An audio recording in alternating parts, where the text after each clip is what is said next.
Hey, everybody. Good evening, good morning, good afternoon, good morning if you're tuning in with us live. We appreciate you being here. Listen, go to www.blackgirlcoinswithan s.com so you can see what we're talking about this week. We are having a conversation, a serious conversation about Black women and their wealth. So, welcome. Come on, share the broadcast. Sharing is caring. Help us spread the word. Black Girl Coins is the hashtag. We are doing some awesome and amazing things. And so we want you to be a part of it and we want you to help us spread the word about this movement. Yes, it is a movement. We are going towards our special conference and expo and boot camp that we're having in July. And so you can go to www.buyblackandpink.com to get more information about that. It's going to be crazy incredible. So you don't want to miss either one of these things. So again, welcome. Thank you so much for being here. I'm Tisha Marie Johnson, your relationship coach, Amazon best-selling author of After Him Emerge, also the creator of Your Love of a Lifetime. I'm helping women especially manifest true and lasting love, manifest the right man. So listen, if you're serious about finding love, and of course I can't guarantee by the end of the year, but listen, if you do the work, you can get a good grip on that thing. I would love to talk to you. But in the meantime, we're talking about Black women and their money. So come on, enjoy this conversation. Invite somebody to the conversation. Hit share, hit the like, hit the heart, hit the Periscope person. We see y'all on Periscope. Hey, y'all look quiet. Y'all been a little quiet, but y'all there. So we appreciate that. I hope that our visitors from last night have returned or will return in the midst of this conversation because we got the money lady on tonight. So again, welcome and thank you so much for being here. I'm gonna let my sisters introduce themselves. Good late night and happy early morning. Hey, y'all. This is Stephanie Lane with the Career Women's Collaborative, where career women hire me to help them get the position that they've earned, get the monies that they desire, as well as level up and get the next or new career. We do all things career women like on this side. Hey, y'all. Hey. I am so excited. Guess why? Because my friend CJ is on here with us tonight. We missed her yesterday. We needed her. We kept saying, "Oh, let's call her. Let's find her." Because we even had people asking. We had to invite them back tonight, CJ, just for you, because they were asking some money questions. Hey, Erica, glad to have you. And I was like, "Well, you got to come back. She'll be here. You got to come back, though, to get those answers." But yeah, we had such a great time last night. I'm so uber excited about tonight. I'm sure we'll have another exciting night. But guys, guess what? Guess what? Guess what? It's that time to buckle down to like have this real kind of conversation. So I can't wait to like dive in deeper. But before we can even do that, you already know we got folk already sharing. We see hashtag shared in the comments. But more importantly, hit the notification bell, whether you are on YouTube, whether you're on Facebook, or you're on Periscope. Our Periscope peeps, you got to hit those three dots. It's called ellipsis, but those three dots in that right hand corner, you got to hit that, and you got to make sure that you get notified when we come on. Right, so that every time we come on, because we come on around this time ish, so that you can hang out with us and get some of this knowledge and these nuggets that we're going to drop to you. So I again cannot wait to dive into us talking about Black business and the things that are coming up and moving forward, especially Black women-owned business. So let's get it started, CJ. Hello, everyone. How's everyone doing? I missed you all so much last night. It's I'm reminded of an R. Kelly song when your mind is telling you yes, but your body telling you no. That's what happened. I have been, oh my God, working around the clock, literally. getting in last minute on these on the PPP funding. So yes, everything in me said I'm going live, but yeah, my body was like, yeah, no, you're not. And so with that being said, welcome. My name is Shaquanda CJ Alston. I am an accountant and owner of Johnson's Bookkeeping and Tax. With business owners such as yourselves, you guys hire me to take care of your financial planning. So I am super excited to have this conversation about Black girls and their coins. Go to BIT. No, go to www.blackgirlcoins.com. And I'm sorry for the inconvenience last night to those who had your questions. So hope you guys can come here. Actually, if you are here and you were here last night, I have a special surprise for you just because I wasn't in the room. Okay? So you guys come with your questions and let's get started. So the question of the hour is, are we harder on Black business owners? And we're talking about versus our counterparts. And this is a real discussion, right? We seem to be so negative. I mean, are we? Listen to the question. Are we harder on our own than we are others? And I just had this conversation. So again, let me be super transparent.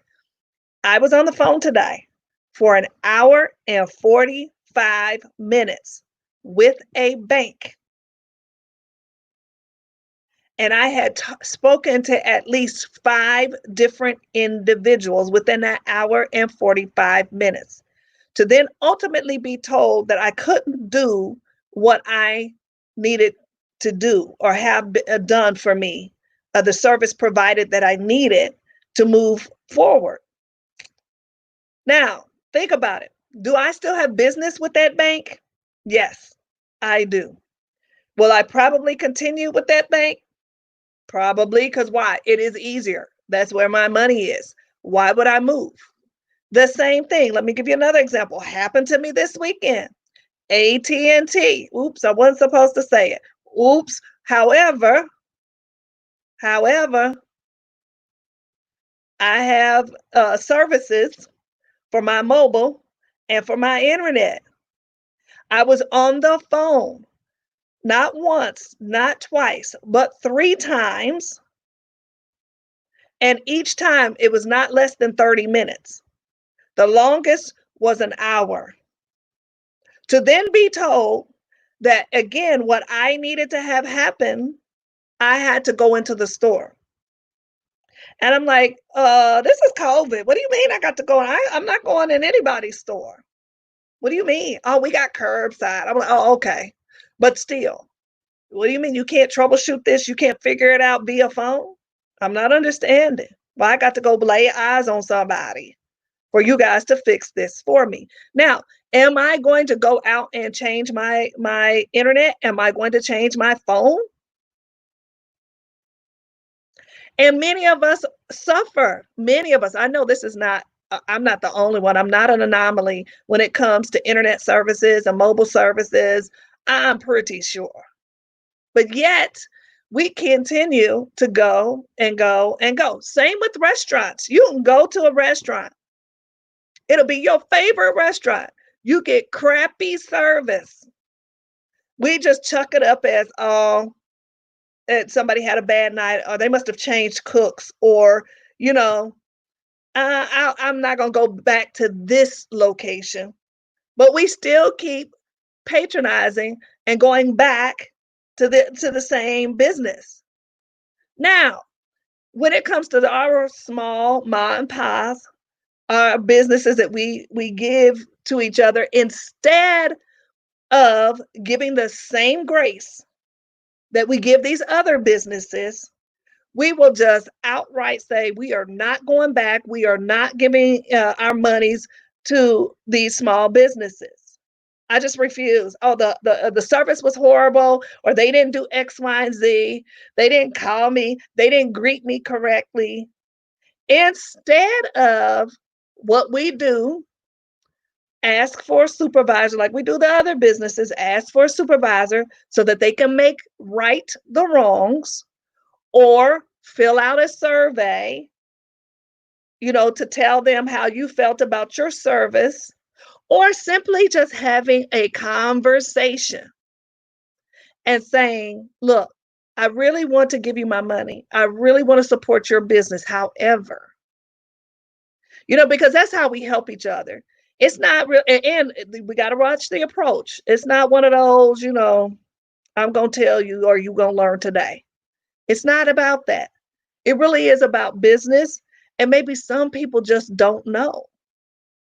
And the person that you might be working with at the time might not be even the owner. So that person might not have been trained or may have been trained, but is having a bad day that day. You just don't know.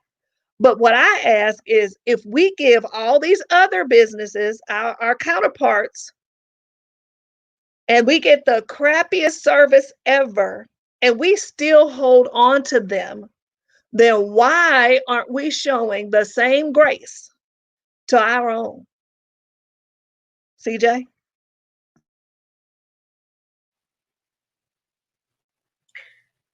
I just have to let that simmer. It's been 11 years since MJ passed away, and that's what he used to say. He let it simmer. I'm going to let it simmer in honor of MJ, because that's how tight that was. Nobody wants to have that conversation, but that is a hard truth. A lot of us say we don't do it, but we absolutely do it. We have our own unconscious biases with our own selves. I was talking about it earlier, that you're absolutely right. In that example, not only will we never do business with that individual or that business again, we will absolutely put our mouths on that business and spread the word and tell people how, see, this is why I don't do business with black-owned businesses. We just don't do right. We don't know how to take care of each other right. Because you know what? You're not the only one with 18. Them. I've had similar issues.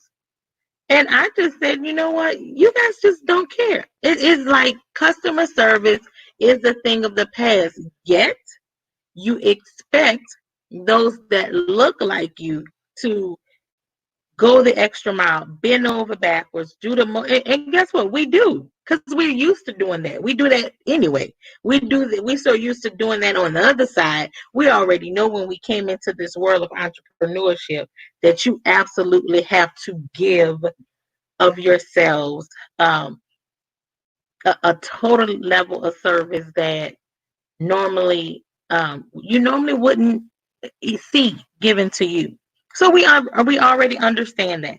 We already understand the nature of our business. We already understand we are judged from the word go. There's a reason I'm CJ Alston.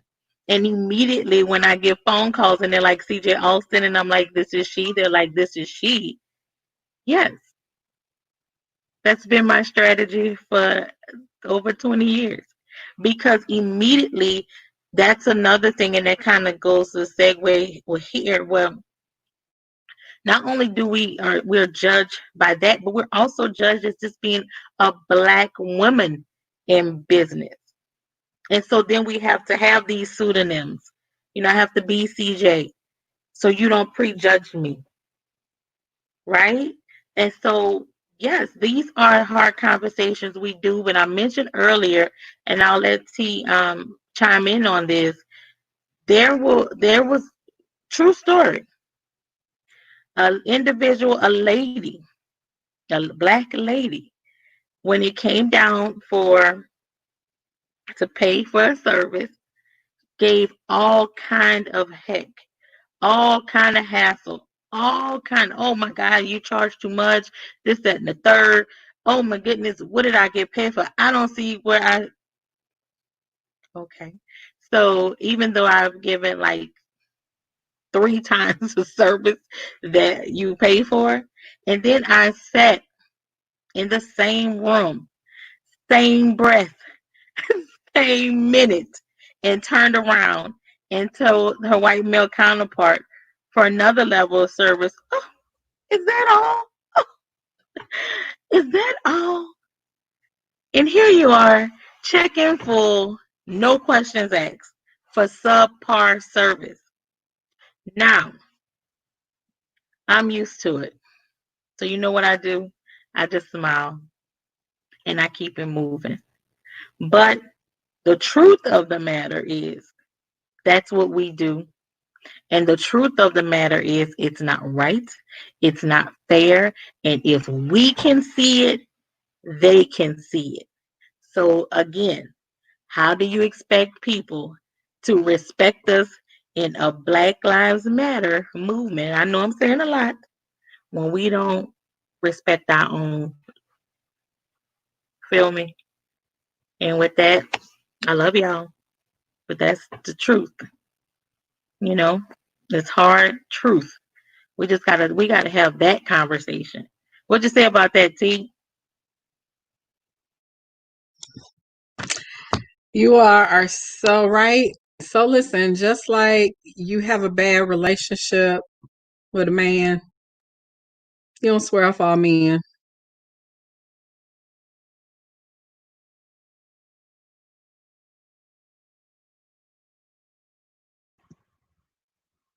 Are we frozen? I thought it was my internet. No, I Okay. think she's Well, some frozen. do. Oh, I there digress. she Oh, is. there she is. There T. she Marie. is. She's like, Why Or do maybe. we do that with business? Why do we allow one bad experience, one misunderstanding, or I was having a conversation the other night. I hope she's not offended if she's watching. And she just talked about how in this one particular industry, oh my God, I can't believe it. It doesn't make sense. You get treated bad. And so, of course, I go to the conversation and I'm like, well, sweetheart, you move on, you find someone else, Black, and you patronize them. Don't swear off every Black, because it wasn't every Black business that did it to you. It was the one you were dealing with. So it's funny how we feel one way toward one thing, but we'll do the exact same thing on the other hand. Let's not do that, especially if we have had enough dealing with everything, the world, our story. Why would someone who looks like me want to put me through the same thing? Well, we do know there's an answer for that. However, as Coach says, we're not talking about the problems. We're offering solutions. So, okay, we know what the problem is. We have a double standard as it relates to Black businesses. How are we going to change it? Go to www.buyblackandpink.com, because as Stephanie and I talked about last night, women, you're spending the money. We spend trillions of dollars and it doesn't even circulate our community. Before, how long is it? Is it 40 minutes? If that. But we're spending trillions of dollars. Well, it's no wonder why we see the things that we see. Come on, let's not talk about it. Let's be about it. How about that? Let's do something different. It's insanity to want something different, but keep doing the same thing.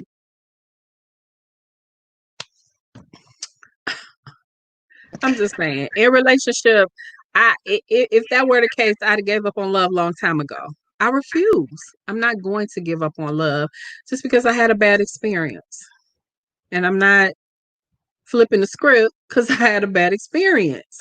No, I'm going to do it till I get it right. Because guess what? Everyone ain't out there. It ain't a bad thing. I'm just saying. Why did the song Insane in the Membrane come to mind when you talk about insanity? I can't remember who did that one, who sung that or rapped that one. But yeah, guys, it's important that we're supporting each other, and especially now, it's important that we are building wealth. The data, the stats that I delivered last night was we will be at zero wealth by year 2053. We meaning black, black, not the Hispanic, black. We're just talking about black folk only. 2053, we'll be at zero wealth. We're at the largest gap. Also, that research extended to it will take over 200 years just to even close the gap. But you have to begin spending. The money has to circulate within the community. You have to understand, how does it work like in other communities? If you look at the Jewish community, why are they still thriving? It's because they patronize each other. They give their money to each other. It passes from one hand to the next within their community. They have their grocery store, they have their bank, they have their housing, their realtor. I mean, from you name it, from the rooter to the tutor. They do not go outside of their community. And let me tell y'all, this is what really gets me. They have foundations that gives grants to each other. And because it's a foundation, a lot of us will say, that's discriminatory, but they can do it. You can name your own criteria for the grant or the scholarship that you give to folk.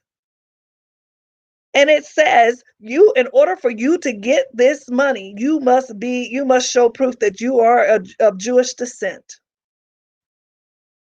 They give loans out without any interest. You know how much that would help our community if there was a foundation that could give our people, run by our own, but that can give our people loans without the interest. You know how many payday shops are on each corner next to the liquor store in our community? And we go to those because we think, oh, we need money faster, or we need extra money to get us through the week until the next paycheck. And then we pay these astronomical fees. And the interest, 16, 17, almost 20-something%. Are you kidding me? And we think that's okay. We think that's the way of life. And we think that's what we're supposed to be doing. And that is not it. So why haven't we gotten it right, y'all? Why is it so difficult? And CJ, I'm going to challenge you. Instead of going somewhere else, go back to that business. Why not? I already mentioned, I still got my cell phone service. I haven't changed. I'ma still go to the restaurant where I had crappy service that one time. I'ma still go back. But yet it's something within us that we say, I'm just not going to do it. Well, I challenge you. Go back. Keep going back. They have to get it right. You have to have conversation. Ask them to get it right. Ask them to step it up. You can hold people accountable just like we do in anything else we do. But when we start giving up on our own, that becomes a sad day to me. That's a sad day to me. CJ? I agree.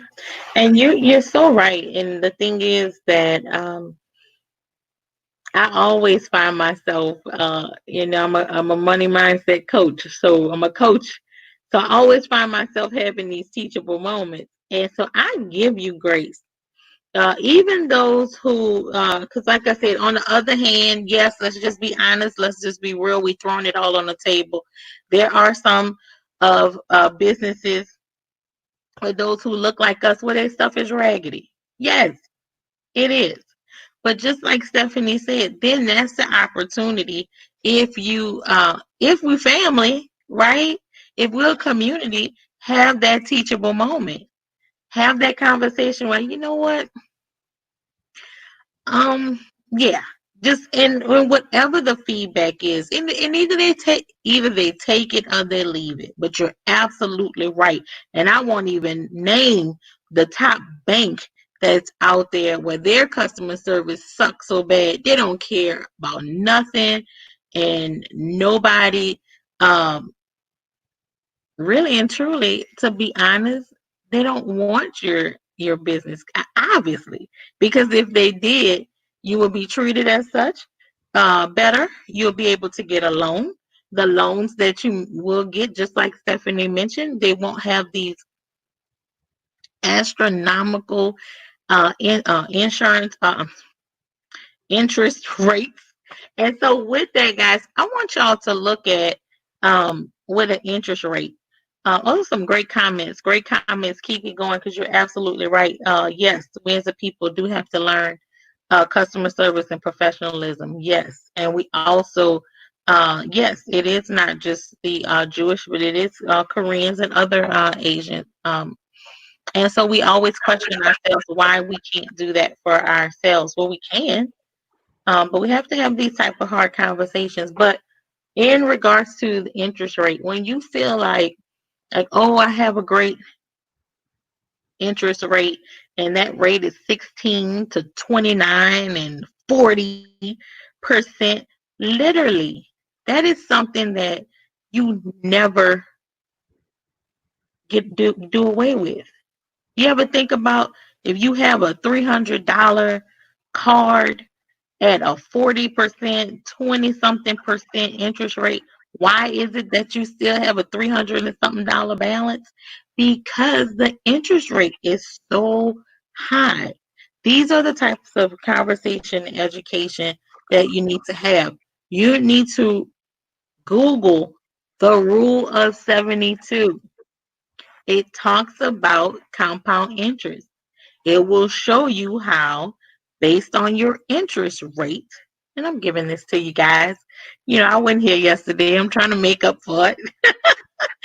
That it will show you how long it takes for your money to double. Same way as you can use that same analogy for your debt. So if you're constantly wondering why in the world and a $300 card is still $300. Well, that is because you're only paying a certain amount on the interest and you're not even touching the principal. It is those types of wealth conversations that is just a free tidbit. But these are the types of wealth conversations that we need to have in order to keep our wealth. Just like Stephanie mentioned, if we come together, we can have the type of bargaining power to say we're not going to patronize those who are talking about you only have to give us a 20 something percent interest rate on anything, right? But we have to come as a collective. And we also too have to have those types of conversations where we write things in for us as well. That is, I mean, it's a true story. It's out there. You don't believe it. You take a look at it. Take a look at it. So there is, we have some work to do. We definitely have some work to do as business owners. We have some work to do as a people. But you know what? I'm gonna say this. I'm gonna pass the mic. It's hard for me to even get to this point where I still have people who look like me, like Coach was mentioning earlier, and walk right past me and don't say hello. It still boggles my brain. Like I literally had to tell this brother, good morning. And he knew what I meant because I am a Black woman and inflection in my voice. So I'm like, are you really passing me? And I've said it twice, sir. Good morning, brother. You know? So, yes, we have a lot of work to do. Let me digress and go ahead, T. So I'll pose a question. I think Joan said something. I'm agreeing with you, Joan. It goes both ways. And just like CJ said, we all have to work on it, both ends, from the owner to the client and vice versa. Because at some point, you're sitting in both seats, right? But the question I'm gonna pose to you: what are you doing? What are you doing? How are you contributing to your community wealth? Because your community wealth equals your wealth, right? If you're part of the community, then that equals your wealth. And your network is your net worth. You've heard that before, but it's so true. Your network is your net worth. Now, I will tell you the disadvantage that we probably have had, and again, it's historical, is that when we were business owners back in the day, and every time we had a come up, and there are prime examples, like in Florida and with Black Wall Street, that they would tear down, they would lynch successful business owners because they were jealous. They didn't want it to happen. They didn't want it to occur. They didn't want the wealth to extend over to the Black community because we didn't deserve it, right? So we've lost some of those skills in that conversation. It just did not get passed down from the generations before us, simply because we were in survival mode. We needed to protect one another. We didn't want somebody to shine brighter than the other because we wanted to see them the next day. Really, to be telling the truth, right?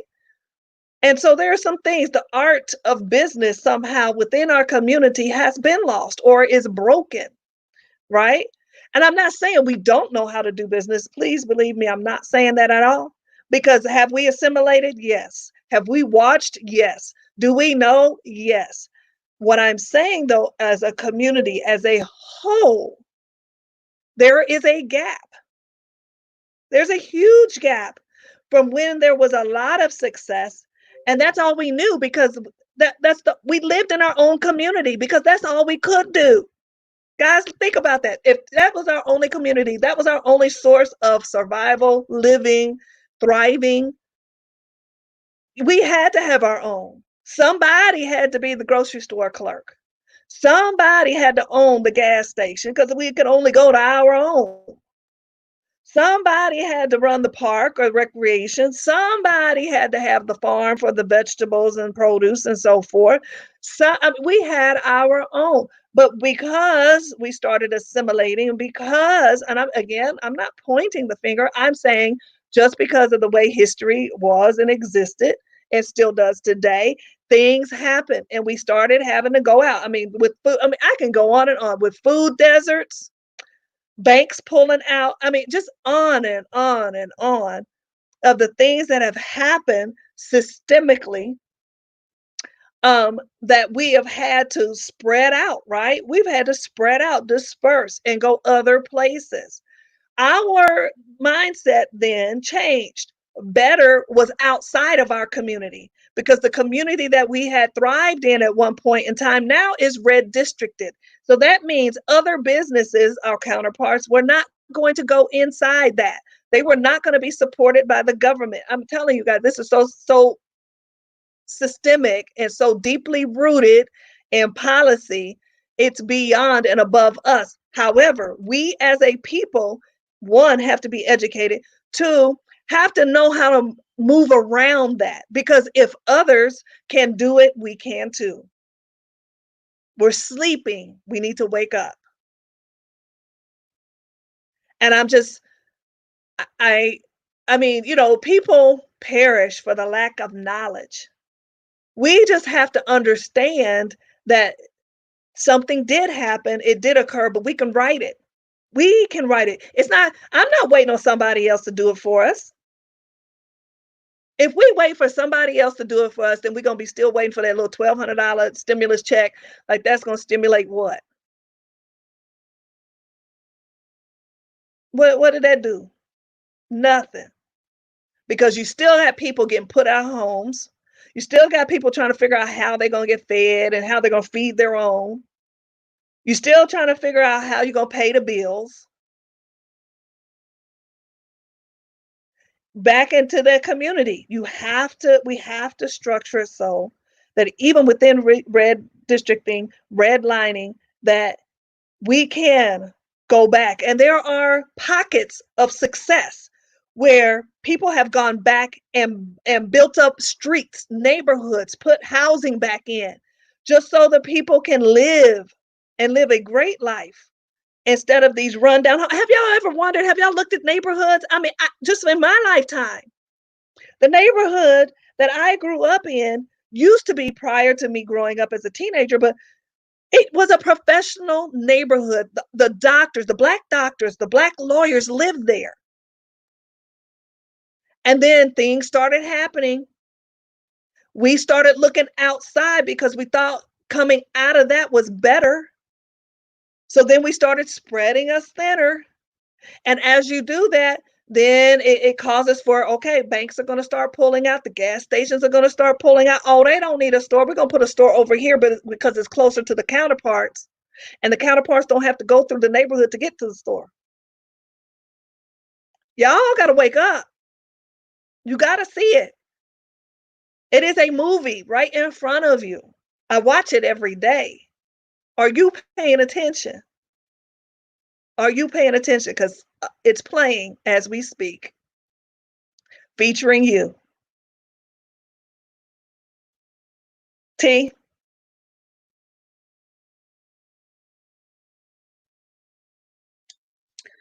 Looking at the comments on Periscope. So y'all said a lot. So what are we gonna do?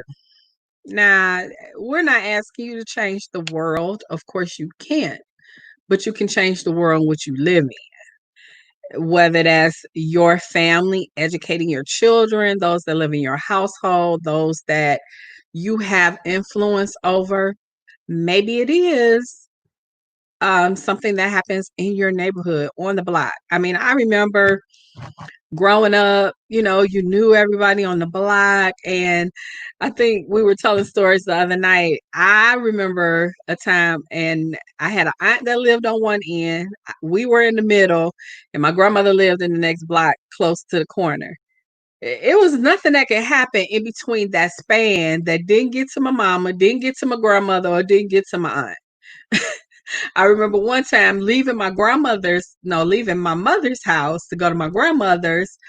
My boyfriend back then, his father was a police officer, happened to be riding down the street. We stop on the corner to talk to him. Before I get my grandmother's house, what happened? Why did y'all get stopped by the police? That's the kind of community we lived in now, good, bad, or indifferent. But nonetheless, we were having block clubs and communities and sharing information and sharing food back in the day, just empowering one another. And yes, I get it. As we attain more, we wanted more for our children. We want our children. But at a point, between what we didn't want our children to have to experience and what technology gave them, something has been lost. We already know that in the schools, I can say when I was growing up, Black history wasn't, it was small. We look at February, it was small. And so now, what is it that they're learning? So if we're not teaching, they're not learning in other places. Where's the knowledge? Where's the education? Where's the empowerment? Where is the desire to want to see us do better? So my same conversation with this young lady was, I said to her, oh, you've been disrespected by another culture who don't want you to consume their product or even be in their establishment. And she was like, well, no, I haven't. I said, honey, I'm sure that you have. You're just unaware of it. How many big companies, how many designers, how many companies out there, how many grocery stores? Because I know in Detroit, we don't own the grocery stores. The Chaldean community owns the grocery stores. Now you would think, but no. So at some point in our lives, we encounter those communities of people that have different feelings for whatever reason, but we will not band together to do something better. So what are we going to do? www.blackgirlcoins.com.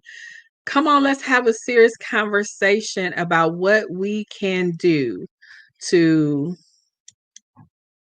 change some things.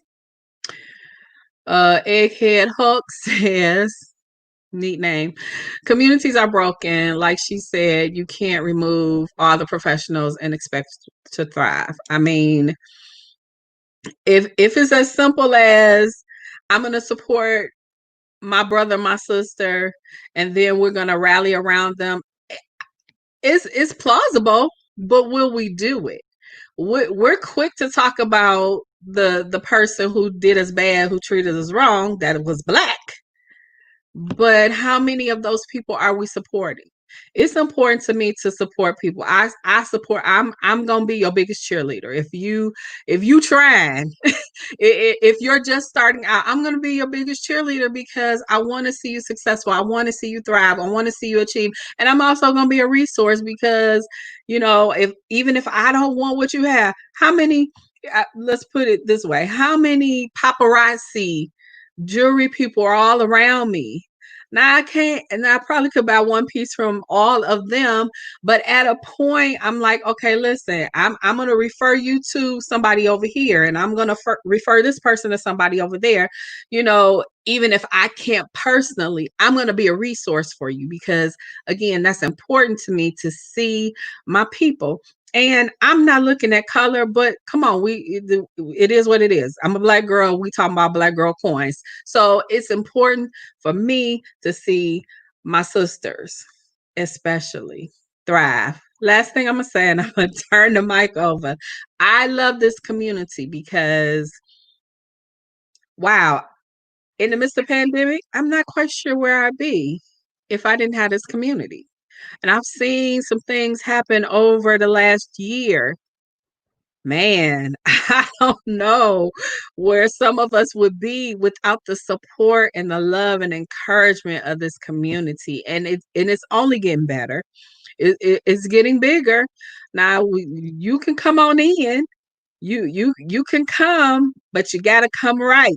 Cause we ain't doing drama, we ain't doing mess, we ain't doing none of that over here. And I think when you set a standard and you stand on it and everybody lives according to it, that's how it expands. Mm-hmm. You're right. So we're talking about supporting Black business. Hold on, CJ. Sorry to cut you off. But guys, and I can't read that. I'm gonna read that or somebody can read it in just a minute. Black-owned business, gas station just opened earlier this week. Was it this week or late last week? Well, anyway, y'all can go on Facebook and put in there Black-owned gas station. You'll see it. It'll pull up. It opened up in Florida. My question would be, when I'm looking at it, where are the people? It should have been packed, like flooded, like there was no standing room. I didn't understand it. I mean, there was a crowd, there were people cheering, but that thing should have been so packed, as we should have been rooting on this Black-owned business, a gas station. That is a step up for that community. That's a step up for that family. It just should have been more. I just kept thinking more. And then this is the sad part. As much as I would love to contribute to that business, that's many states away from me. That's when we're talking about how we're all dispersed out. That's so far from me. Even though it's Black owned, I can't get to it. I would never use the gas station unless I'm in Florida and I seek it out. But who do you know? There you go. That's in Florida. And sharing that out to people who are there and in that area. You're absolutely right. But again, it's my desire to see that particular business thrive. And so it hurts in a way, in a sense that I can't, me physically and personally, contribute to that business. But you're absolutely right. It can be shared. And if you have not, go find it on Facebook. All you gotta do is put it in the search box. It'll pull up and share it out. It tells of the street. I just remember Arlington Street because I thought at first, oh, is it here? Some off of an expressway. So it's even in an area where there's plenty of cars and driving taking place. But that's your contribution, Steph. Yeah. We don't have to live in the same neighborhood to support each other. I have no problem supporting somebody in California, somebody in Texas, somebody in Florida, somebody in New York, even if it never benefits me financially or otherwise. Just to know that I'm sending resources, people, referrals to that business, that helps. Right. And it took this protesting and this Black Lives Matter movement to occur for us to start recognizing Black-owned banks. And when I say us, I'm talking about famous people. I'm just being real. Because in the 80s, y'all, there were well over 42 Black-owned banks. Why is it as of today, there are only 21? It's because we weren't using the services. We weren't utilizing them. That's a ouch. And it makes no sense. It makes no sense. But yet now this movement, now you have all of these stars, now they're moving their monies over to the largest Black-owned bank now. Really? It took that for that to happen? We should have already been servicing with them, putting our monies with them. That's what happens to us, guys. If we are not our own clients, we're destined to fail. We're destined to fail within our community. And you're helping. We are the problem. And me personally, I don't like being part of the problem. I have a problem with being part of the problem. CJ, go ahead. And yes, better late than never. What was Joan saying? She basically was saying we have to, yeah, there it is. We first have to be united and not fight amongst ourselves. No, we're not from the islands. No, we're not from the States. Are you from Africa? No, we're just all Black, no matter the origin. Mm-hmm. So it's almost like the whole take care of home first. I have been told I should not let people know I am the owner of my business. Sad, but true. True. Sad, yep. But true. Wow. And so, especially because you're a woman. Yep. We're going to talk about that soon, too. Yes. We can debate it all day long, but we fight for everybody else's rights. But the woman, the Black woman, if we don't fight for her, who's going to fight for her? You are so right.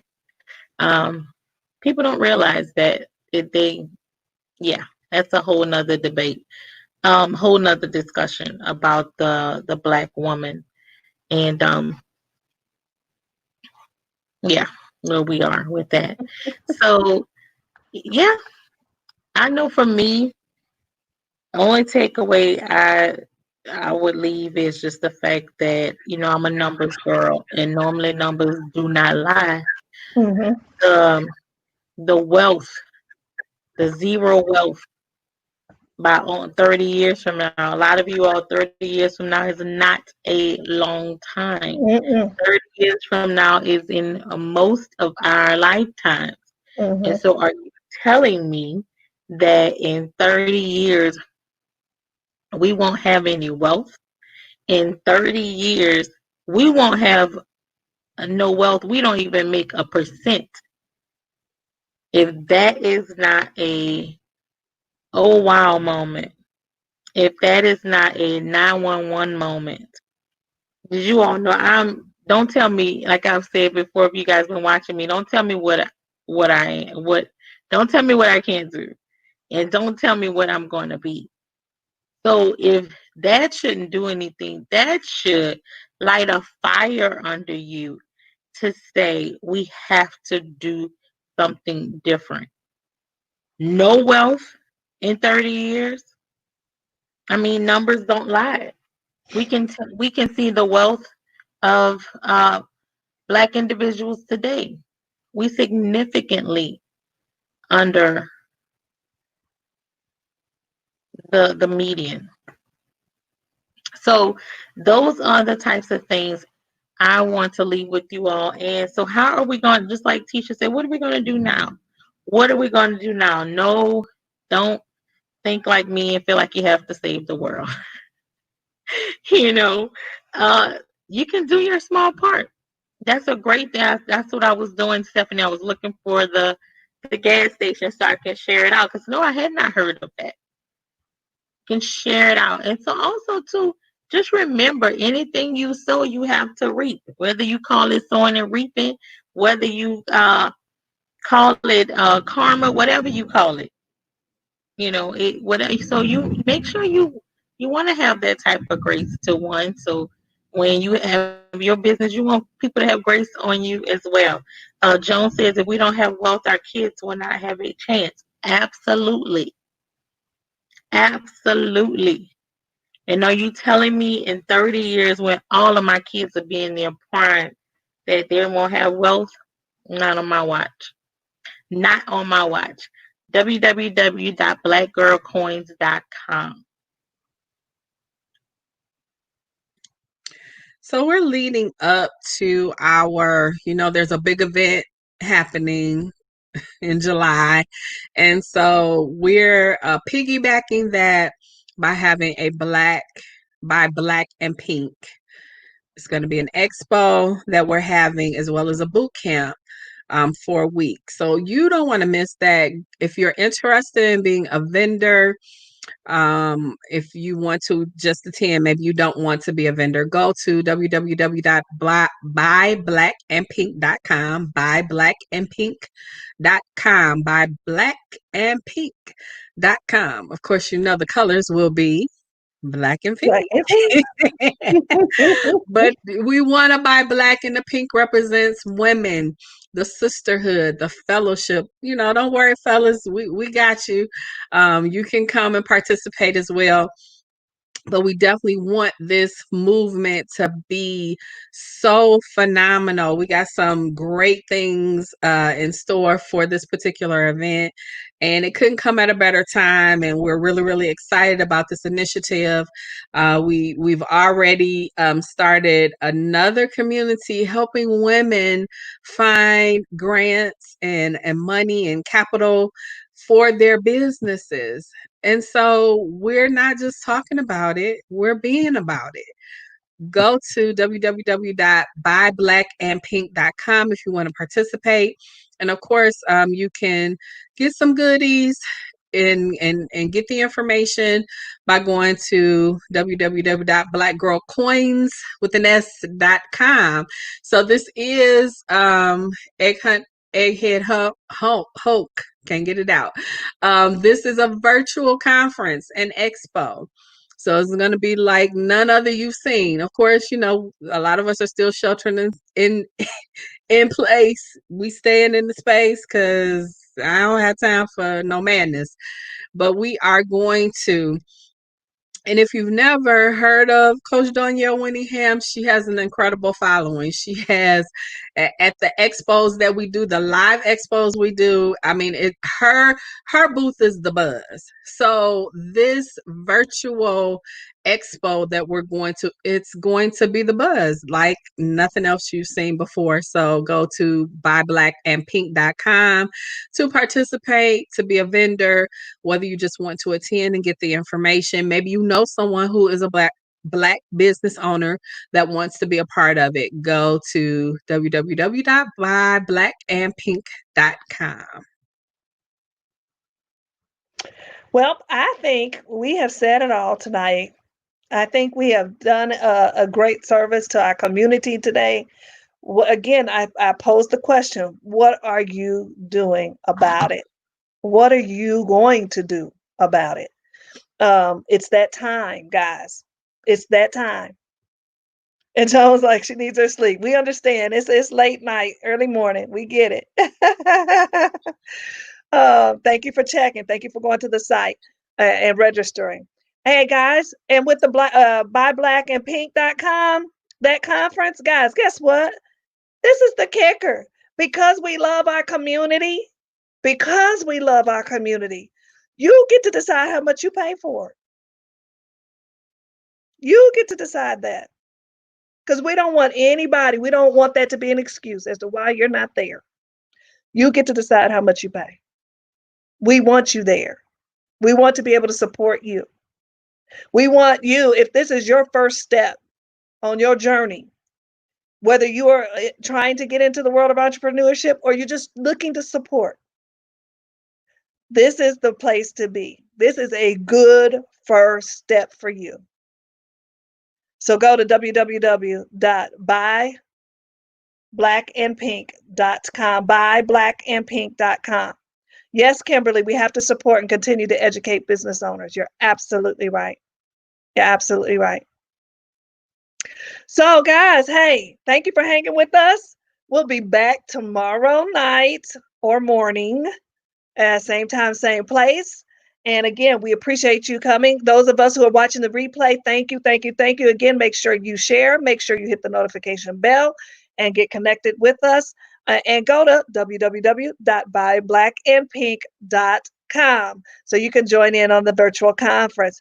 Again, thank you, and we'll see you tomorrow.